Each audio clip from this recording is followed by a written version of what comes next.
ठीक आहे, मग सांगतो तुम्हाला. ओके. हे जे वरचे ऑप्शन आहेत हे सगळे ऑटो कुक मेनू आहेत. अच्छा. यात फक्त आपल्याला ग्रॅम आणि क्वांटिटी किती आहे ती द्यायची आहे आणि मशीन स्टार्ट करायची. टायमिंग वगैरे त्याचं ती घेईल. म्हणजे हे 9 सांगतो मी पदार्थ. तुम्हाला 9 पदार्थ हे वरचे. पहिलं ऑप्शन आहे डेझर्ट, केक वगैरे बनवायचा असेल तर. ठीक. 475 ग्रॅम आहे. ह्याला डायरेक्ट तुम्हाला स्टार्ट करायचं आहे मटेरियल. हे स्टॉप आहे, हे रिसीट आहे. दुसरा ऑप्शन आहे रिहीट, गरम करायची असेल भाजी. 200 ग्रॅम, 300, 400, 500, 600, 700, 800 ग्रॅम. वजन करून ठेवायचं का त्याचं? अंदाजे हो मॅम, अंदाजे ठेवायचं. त्यानंतर बेवरेज, टी कॉफी वगैरे बनवायचं असेल तर ठीक आहे. 1 कप, 2 कप, 3 कप. आणि टेम्परेचर आपोआप डिसाईड होतं. हा, हो. ॲटो येतो.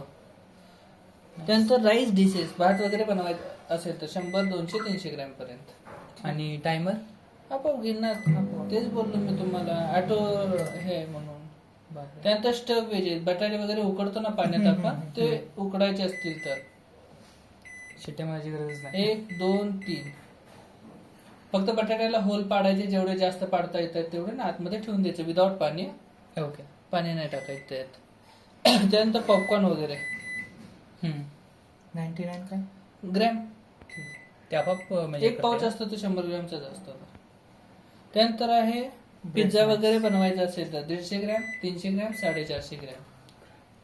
ठीक आहे. त्यानंतर वेज डिफ्रॉस्ट आहे. समजा आता फ्रीज मध्ये आपण जेवण ठेवतो, हा. त्याला बर्फ येतो ना, बर्फ वितळवण्यासाठी फक्त नॉर्मल टेम्परेचरला आणून देण्यासाठी 100 ग्रॅम, 200, 300, 400, 500, 600 जे अंदाजे द्यायचे ते ग्रॅम आणि स्टार्ट करायचं. त्यानंतर तंदुरी चिकन वगैरे बनवायचं असेल तर 800, 1000, 1200, 1400. 800 पासूनच सुरू होत आहे का direct? हा. म्हणजे अर्धा किलो वगैरे अर्धा असं काय किलो नाही? नाही, 800 पासून चालू होईल ते. 800 पण काम होऊन जाईल. कसं होईल? थोडं मग टायमिंग कमी होत आलं का 5-10 मिनिटांनी चेक करायचं, काढून घ्यायचं. अच्छा. तुम्हाला वाटतंय झालं, बंद करायचं, काढून घ्यायचं.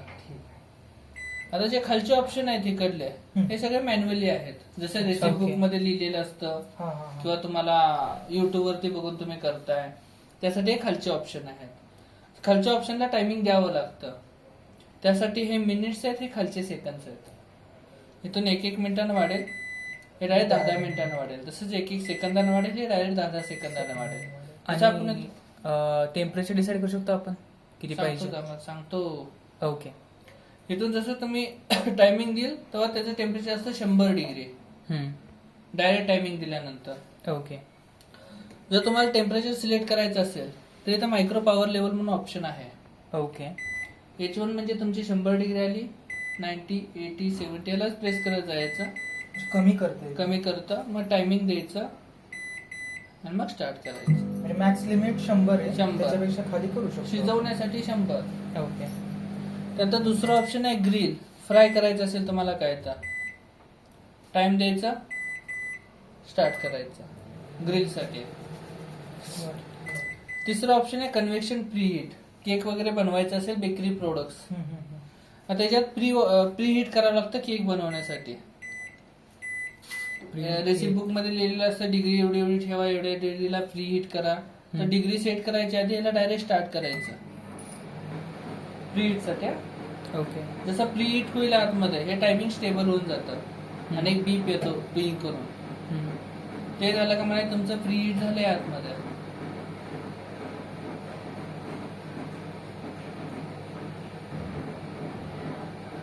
आणि हा आवाज कसला येतो? हा फॅनचा आवाज येतो. कन्व्हेक्शन थोडंसं. 2 फॅन आहेत ना याच्यात, तर 2 फॅन ऑपरेट होत आहेत.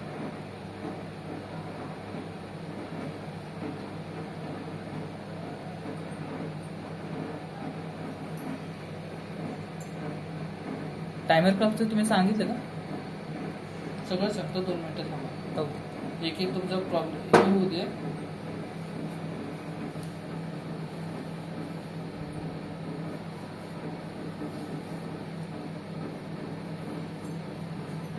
आणि आपण कशाची वाट बघतोय? कशाची वाट बघतोय आपण? बीचचा आवाज. ओके. प्री हीट कसं होतं ते दाखवतोय तुम्हाला. नाही तर तुम्ही केक बनवायला जाणार परत तो केक जळणार. तेच ध्येय आहे.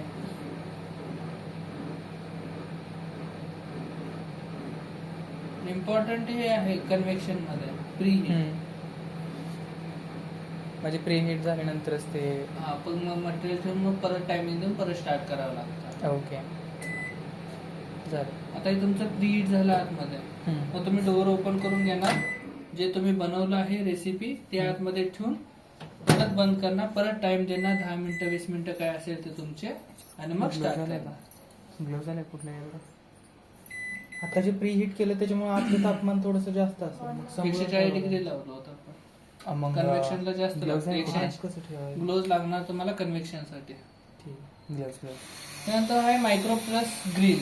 त्याच्यात कुकिंग पण होणार आणि ग्रिलिंग पण होणार. C1 मध्ये 70% मायक्रो होतं, 30% ग्रिल होतं. कॉम्बिनेशन C2 मध्ये 55% ग्रिल होता, 45% मायक्रो होतं. म्हणजे शिजवलं जातं आणि फ्राय पण केलं जातं त्याच्यात. ओके. त्यानंतर मायक्रो प्लस कन्व्हेक्शन आहे, cooking plus baking. 110 degree, 140, 170, 200 degree. कन्व्हेक्शनला लावलं होतं ना. टाइम द्यायचा आणि स्टार्ट करायचं.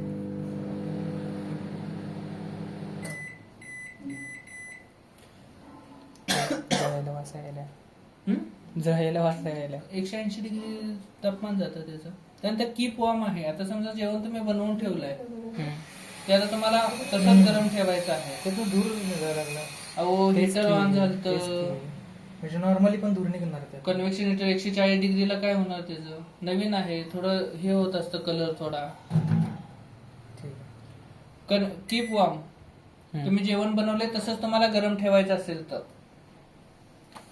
टाइम द्यायचा आणि स्टार्ट करून सोडून द्यायचं. जेवण बनवलं आहे तो गरम ठेवेल तसंच त्याला. नंतर फर्मेट आहे, दही वगैरे जमवायचं असेल तर तुम्हाला ते पण सेम टाइम द्यायचं, स्टार्ट करायचं. त्यांना टाइम ऑफ क्लॉक आहे. टाइम ऑफ क्लॉक म्हणजे कसं घड्याळ्याच्या टायमिंग प्रमाणे आपण याचं टायमिंग सेट करू शकतो पहिल्यांदा. पण जसं तुम्ही वरून आता समजा 1 वाजून 4 मिनिटं झाली समजा असं, पण तुम्ही जसं वरून बंद चालू कराल रिसेट होऊन जाणार ते कंटिन्यू. तुमचा जर प्लग चालू असेल, हॉटेलमध्ये वगैरे लावून ठेवतात ते घड्याळ कळावं म्हणून. ओके. त्यानंतर पॉवर सेव्ह आहे, फक्त डिस्प्लेची पॉवर सेव्ह होणार. जेव्हा बंद असेल तुम्ही वापरत नसाल ना, तुम्ही हा पॉवर सेव्ह करून ठेवू शकता. त्यानंतर एक्सप्रेस कुकिंग. स्टार्टच्या बटनमध्ये एक्सप्रेस कुकिंगचा ऑप्शन आहे. फास्ट मध्ये काय तर बनवायचं असेल तुम्हाला, पापड करायचे असेल किंवा काय असेल ते भाजायचे, डायरेक्ट ग्लासवरती ठेवायचे. 30-30 सेकंदात टायमिंग वाढत जातं. सोडून दिला ऑटो स्टार्ट होतो, त्याला स्टार्ट करायची गरज नाहीये. डबल क्लिक करावं लागतं त्याच्यावर, टायमिंग वाढत जाणार. हे स्टॉप आहे, हे रिसेट आहे. त्यानंतर त्याच्या क्लिनिंगच्या 2 स्टेप आहेत आतमधून क्लीन करण्यासाठी. यात पहिला ऑप्शन आहे क्लीन बाय स्टीम म्हणून. पाण्याची वाफेबरोबर क्लीन केलं. याच्यात बोरोसिलचं भांडं असतं आपलं ग्लासचं, त्यात अर्धा ग्लास पाणी, अर्धा लिंबू पिळून आतमध्ये ठेवून द्यायचा. क्लीन बाय स्टीमचा ऑप्शन लावायचा, स्टार्ट करायची मशीन. ओके. पाण्याची वाफ बनवली जाईल, त्यात बरोबर आपले जे लिंबू टाकलेला आहे तो सगळीकडे पसरून जाईल. मग त्याला कॉटनच्या कपड्यानं साफ करून घ्यायचं आतमधून. आणि त्यात दुसरा ऑप्शन आहे डिओड्राइज, स्मेल वगैरे बाहेर काढण्यासाठी.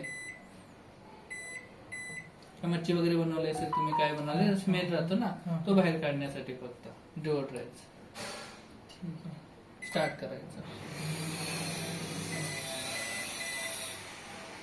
त्यानंतर मायक्रोवनची वॉरंटी आहे 1 वर्ष पूर्ण मायक्रोवनची, आणि 3 वर्ष वॉरंटी आहे मॅग्नेटॉन आणि कॅव्हिटी.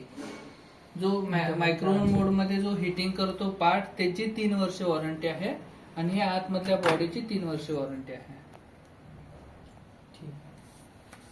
आणि काही चेंज करावं लागतं असं काहीच नाही. सर्व्हिसिंग आता ह्याचं सिलेंडर चेंज करायचं काय नसतं त्याच्यात. आणि क्लिनिंगचे तेवढे 2 ऑप्शन आहेत, स्टीमिंग आणि डिओड्रायझर. तेवढंच. जर वापरायचे तुम्हाला जिथं जिथं मायक्रो लिहिलं आहे ऑप्शन मध्ये, मायक्रो ग्रिल किंवा मायक्रो, तिथं तुम्हाला बोरोसिलची भांडी यूज करायची आहेत. तिथं तुम्हाला स्टील वगैरे काय चालणार नाहीये, ते तुम्ही ग्रिल साठी यूज करू शकता. हे बोरोसिल ब्रँड आहे कंपनीचं, त्याचे भांडी वगैरे भेटतात आहेत. ग्लास. ओके. हो आहेत. हे आहे ग्रिल साठी, हम्म. फ्राय करायचं असेल तर. ओके. आणि हा तवा आहे कन्व्हेक्शन बेकिंग साठी. आता ते गरम होतं आतमध्ये, तर त्याला उचलण्यासाठी हे दिलेलं आहे. असं बाहेर तुम्ही काढू शकता. बाकी तुम्हाला बोलसेची भांडी आणावी लागतील तुमच्या ह्याच्यानुसार, बारीक मोठी. ज्या ज्या भांड्यावर मायक्रोन सेफ लिहिले ते तुम्ही मायक्रोन मोड मध्ये यूज करू शकता. ओके. हवे असतील तुम्ही मोठे पण घेऊ शकता.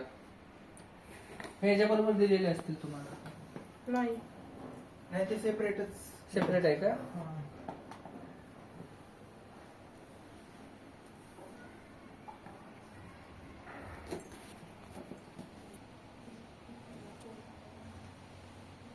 मग ते आमच्याकडे दिलेलं आहे वॉरंटी अपडेटचं. मग कस्टमरने कधी पण वॉरंटी अपडेट केली असते.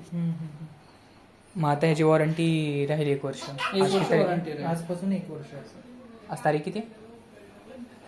पुढच्या वर्षाच्या 7 तारीख आहे. 7 तारीख. 7 तारीख. 6 किंवा 5 तारखेला. ओके. जून 7.